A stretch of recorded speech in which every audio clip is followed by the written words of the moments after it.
Hello, today I am here to discuss about cytoplasmic inheritance of example inheritance of kappa particle in Paramecium aurelia. Now, this inheritance was studied by T.M. Stonewall in 1943 in Paramecium aurelia. तो मैं इसको इस प्रकार से समझाना चाहूँगा कि जो टी.एम. स्टोनबर्न थे, जिन्होंने पैरामीशियम ओरेलिया पे वर्क किया, स्टडी किया और उन्होंने दो स्ट्रेन को ऑब्जर्व किया, जिसका फर्स्ट नाम है killer strain and second is sensitive strain.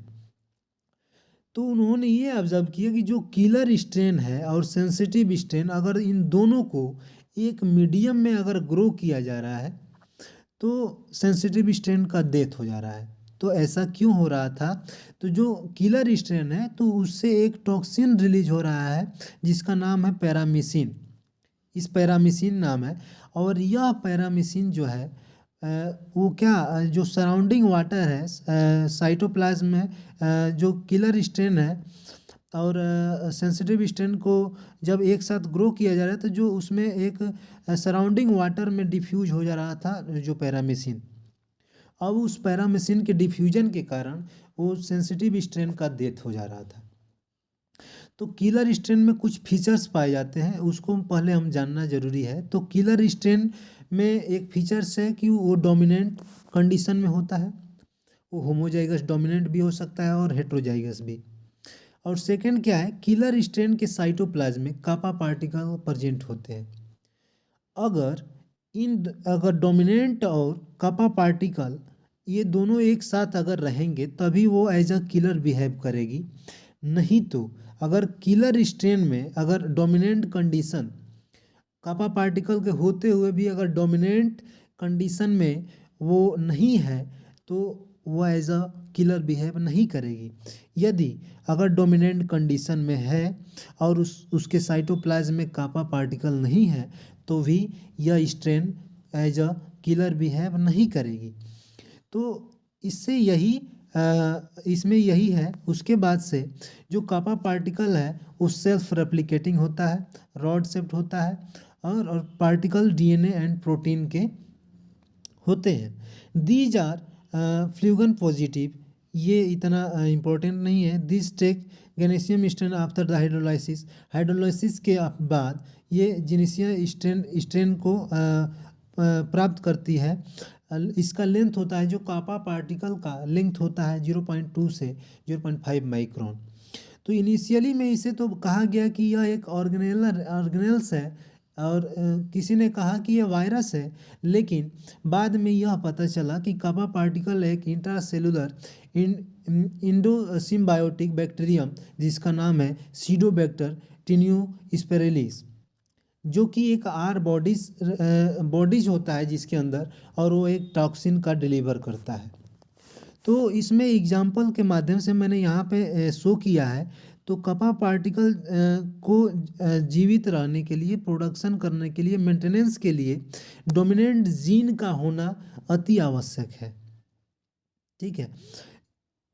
तो जब किलर और सेंसिटिव का जब क्रॉस कराया गया तो किलर के पास डोमिनेंट के था और इसके पास साइटोप्लाज्म में जो किलर पार्टिकल्स थे पैरामीसिन भी उपस्थित थे। और सेंसिटिव से जब इसका क्रॉस कराया गया तो इसमें कंजुगेशन के बाद से क्या होता है कि इसमें न्यूक्लियस और साइटोप्लाज्म का आदान प्रदान होता है, यानी कि एक से दूसरे में जाता है और दूसरे से फर्स्ट में जाता है।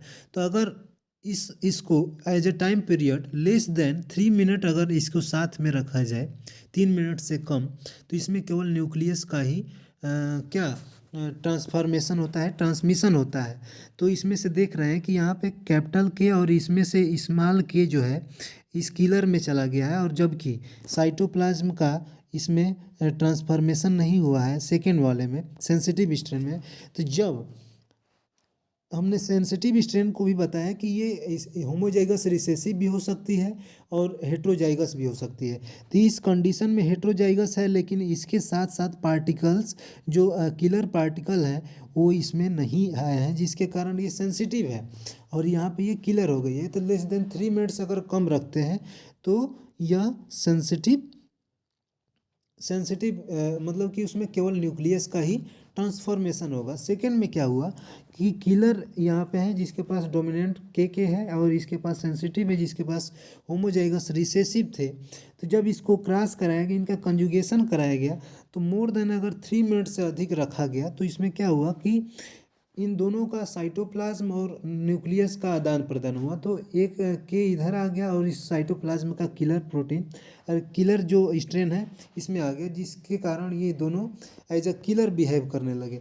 तो इसके बाद से एक और एग्जांपल है ड्रोसोफिला में, जो कि ड्रोसोफिला में एक एग्जांपल है साइटोप्लाज्मिक इनहेरिटेंस का, जो कि Drosophila CO2 carbon dioxide sensitive है, इसलिए क्योंकि साइटोप्लाज्म में उसमें प्रेजेंट एक सिग्मा पार्टिकल के कारण उस कार्बन डाइऑक्साइड सेंसिटिव है।